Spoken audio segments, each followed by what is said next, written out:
Xbox gaming is in as precarious of a situation as my cousin Vinny was after he got a lifetime ban from Chuck E. Cheese. One, it's just not a good image, and two, it raises a lot of questions. He did what to the animatronics? From the confusion over their hardware offerings for the foreseeable future, and the bad timing and follow-up horrible messaging with the unfortunate closing of recent development studios, they're just, at least in the public's eye, in a really bad place. It's like watching a piñata at a kid's birthday party that's being whacked on by every guest. Except instead of candy coming out, it's just poor reputation, rusty razor blades, and Redfall. Nobody wants that. But can they redeem themselves in the upcoming Xbox Gaming Showcase? Let's find out.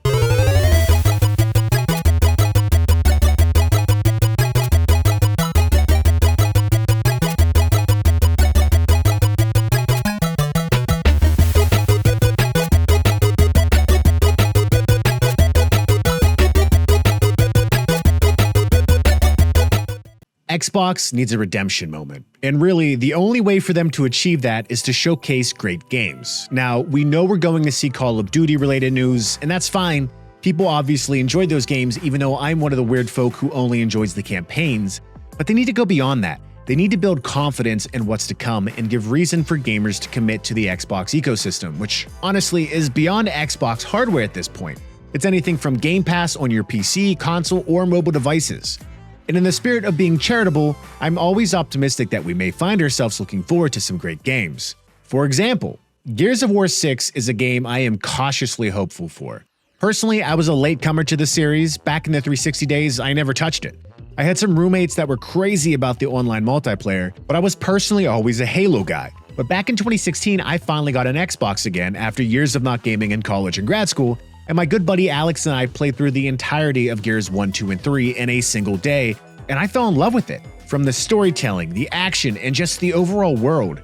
Gears 4 came out soon after, and I was equally impressed with it. It was also the first time I experienced 4K gaming, albeit not true 4K, on my Xbox One S, and I was equally impressed. But then came Gears 5, a game I wanted to love, but just didn't have the same roller coaster-like thrill ride of the originals, for one main reason: the open world. Everybody wanted to make their game have an open world at the time, and Gears 5 threw their hat into the ring, and while the actual stage elements consisted of the same normal action-packed magic, I always felt the interstitial open world segments just broke up the flow of everything. Now, from a rumor or leak perspective, I personally haven't found much on what the game will be, open world or more linear, but the internet does suggest we could expect another entry. So in the spirit of being hopeful, let's hope we see something promising. Now for the next game, it's one I hope we hear some news about as well, and based on recent reports, it seems like we will, and that's the Perfect Dark Reboot. The game was announced 4 years ago now, and recent reports over the last few weeks have waxed and waned between being in development hell to it actually being in a great state. Either way, the consensus does suggest we'll be seeing it soon, and that if it was in a bad state, that's older news, and the internal teams are very optimistic of where it's at for the moment, which is huge. From its N64 days to Perfect Dark Zero on the 360, this is a beloved franchise, and if Xbox gets this right, it could do a lot of good things for them. But what exactly will this game be? Will it just be a stellar first-person shooter with an amazing story? Will they try to tack on free-to-play multiplayer and battle passes? Personally, I'd like them to attempt to make a high-caliber, high-quality, contained single-player shooter. Sure, tack on a multiplayer mode, but I don't know how many people will be coming to this game in today's world that's dominated by battle royales. I want something more like a Doom Eternal, amazing gameplay, a kicking story, and some high-quality DLC added at some point in the future. Sure, there was multiplayer, but no one really played the game for that. We all know that. But speaking of Doom, we haven't seen a new title from the stellar minds at id since 2020, and my gosh, was it a beautiful entry. Heck, it was a beautiful day. Both Animal Crossing and Doom Eternal launched on the same day, and it provided both a tranquil and rage-based cathartic exodus for gamers everywhere as they hunkered down during the pandemic. And I was one of those gamers. I played the hell out of Doom Eternal. I even beat it on Nightmare mode, on console to boot, and I loved every second of it. A game where I run around and banish demons back to hell speaks to my deep-seated Italian sensibilities. And based on recent leaks and reports, it seems like we're finally seeing something new from id this June. Now, the title Doom Year Zero emerged a while back during some leaks and trademark filings, and it really is our biggest clue about what this game could be about. It would suggest it could be a prequel, before the Doom Slayer wakes up in the Doom 2016 reboot, or maybe it's after the events of Doom Eternal, Maybe there's some time traveling aspect where Doomslayer goes back before all modern events in history and vanquishes evil from the get-go. I don't know, but there's plenty of speculation on this game. But what really has me curious is how they might innovate on the stellar direction the franchise has been heading in of late. Doom gained its fame in the 90s as the best of boomer shooters, but since its 2016 reboot and 2020 Eternal release, it's completely flipped the FPS genre on its head. It's fast-paced, frantic, twitchy-like combat that simultaneously manages to include strategy and almost puzzle-like elements alongside extremely satisfying platforming, and not to mention some of the best depictions of demon decapitation I've ever seen. I'm very hopeful for this game, and I'm also hopeful for the sake of Xbox publishing, this will continue to be a multi-platform release. Insider reporting has suggested that a new Banjo and Kazooie game could be in the works as well, and in fact, it may have been greenlit back in 2022, which would have been plenty of time for pre-production and production to get some good work done. Depending on the size and scale of the game, it could very well be close to being finished, maybe even for a 2025 release.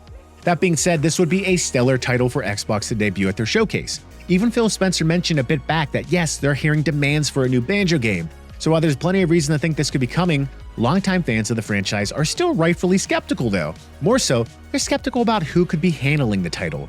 Rare has mentioned in the past a reluctance to revisit the franchise, and if Rare isn't making it, whomever the new developer is will have a lot to prove to win fans over.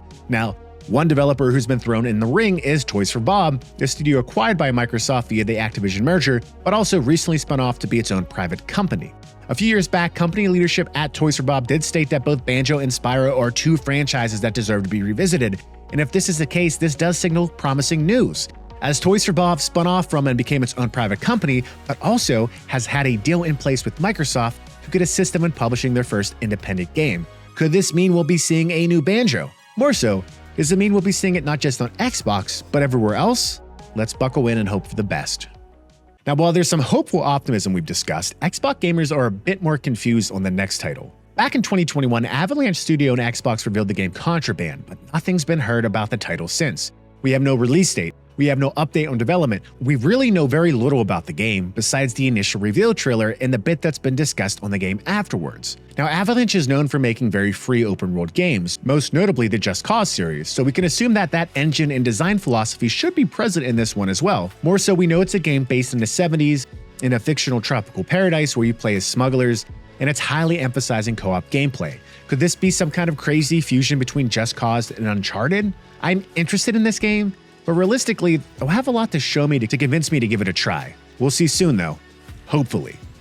There's been rumors and reports that 343 Studios has been working on a new Halo Infinite mode for a while, and that it's specifically a Battle Royale mode. And honestly, this gives me mixed feelings. On one coin, while I started off not being much of a fan of the Battle Royale genre, as the intensity of games like PUBG made me feel like a coward, other games like Fortnite No Build show me it could be a fun way to play, no matter what happens at the end. Although it is very satisfying to get that chicken dinner. More so, I wonder about the marketplace for a game like this. When it comes to certain genres, there's always a saturation point. Free-to-play games like this typically demand a lot of time, from daily logins and battle passes, and all of it's geared to keeping the player within that game's ecosystem. And as we've seen over the last few years, there have been many different spins on the Battle Royale mode and even the large-scale free-to-play multiplayer mode that have risen and crashed within months. Is there even an appetite for a game like this? Well, maybe. I, for one, would enjoy donning a Spartan suit in a Battle Royale that isn't Fortnite, and a 2023 report from Jason Schreier at Bloomberg suggests that 343 has been working on it for a bit, but challenges with their outdated engine, Slipspace, may have prevented it from releasing sooner. This same article goes on to state that 343 has pivoted to using the Unreal Engine for all Halo projects moving forward, and this Battle Royale, known as Project Tanaka, will be the first game made in the new engine. Now, will we see or hear anything about it? I don't know. For one, it could be far off, and if it's far off, it might be wise to keep this game in the box.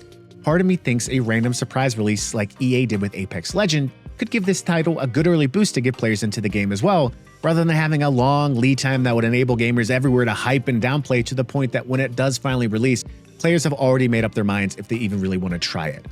Either way, I'll be surprised, but pleasantly surprised at that if we do hear something about it in June.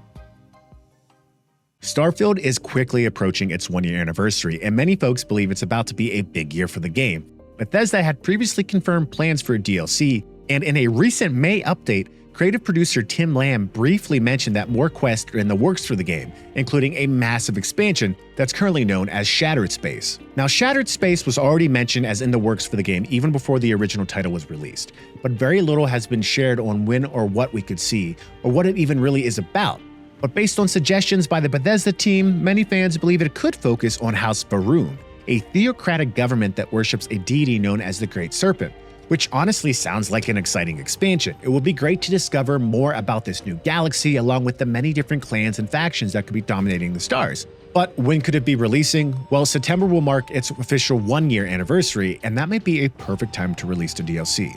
We'll wait and see though, but this one seems like a shoo-in for the Xbox showcase. Now, State of Decay 3 was announced 4 years ago, back in 2020, and almost nothing has been stated about the title since. We know it's the next entry in Undead Labs' stellar State of Decay franchise, and we know it's coming to Game Pass, but we have nothing else to go on, which is fine. The State of Decay series has had a faithful player base, and many gamers today still play the second entry. I, for one, enjoyed the slight twist that this series brings to the shooter survival genre. Unlike the dread and fear games like Dead Space and Resident Evil bring to me, State of Decay manages to keep stakes high while having more of a macro focus on the world within. More so, it's a great game to play with friends, so I'm hopeful for this next entry. Now, Undead Labs is promising an evolution of the series with this release, which could mean a lot of things, but I'm one to think this team could bring something truly innovative to what has already been seen as a superb series so far. Now, if we don't hear anything, I'll be surprised. This is another example of perhaps announcing a game too soon, most likely to help boost Game Pass hype and subscribers, but they already let the cat out of the bag. They really need to start providing updates soon. If we go another year without a peep, fans will continue to become more pessimistic and skeptical. But I'm one to say yes, we should probably see news about this game, and I won't be surprised if it's a late 24 or early 2025 release. Now, we already know a good bit about Indiana Jones and the Great Circle. We know it's an interesting first-person twist from Machine Games that incorporates action, platforming, and puzzling, and we know it's supposed to come out this year, but we don't have a true release date as of yet. So in terms of the showcase for this game, expect to hear more on gameplay, story, and most definitely a release date. Fable is one of those games that made me fall in love with my Xbox, and Fable 2 only increased that affinity toward the big green and black box. Now, I missed Fable 3 because it was released during that time period where I really wasn't gaming in college, but I know fans have mixed feeling about that release. Either way, Playground Studios, makers of the Forza Horizon series, have been working on this Fable reboot for a while, and just last summer, we got a brand new trailer for the title, but we still haven't seen much in terms of gameplay, and we know very little about the story or world. Will there be references to the original series? How big of an open world game will it be? When is it releasing? I, for one, want this game to be good. Heck, I want all games to be good, and I think Playground Games is a stellar team, but I'm cautious about this one. So I'm hoping we see or hear more about this title at the upcoming showcase, and that gamers everywhere will have their questions answered, including a release date. Well, that's all for the Xbox showcase. Again, we know we'll be getting Call of Duty news and most likely the confirmation that it will be coming to Game Pass, but I'm more interested in hearing news about these other games we could expect to see. But what about you? Are you excited about this showcase? Are there titles you really want to see? Are you truly hoping for a surprise announcement of a brand new Fusion Frenzy? Let me know your thoughts in the comments below, like and subscribe if you enjoyed the video, and as always, happy gaming.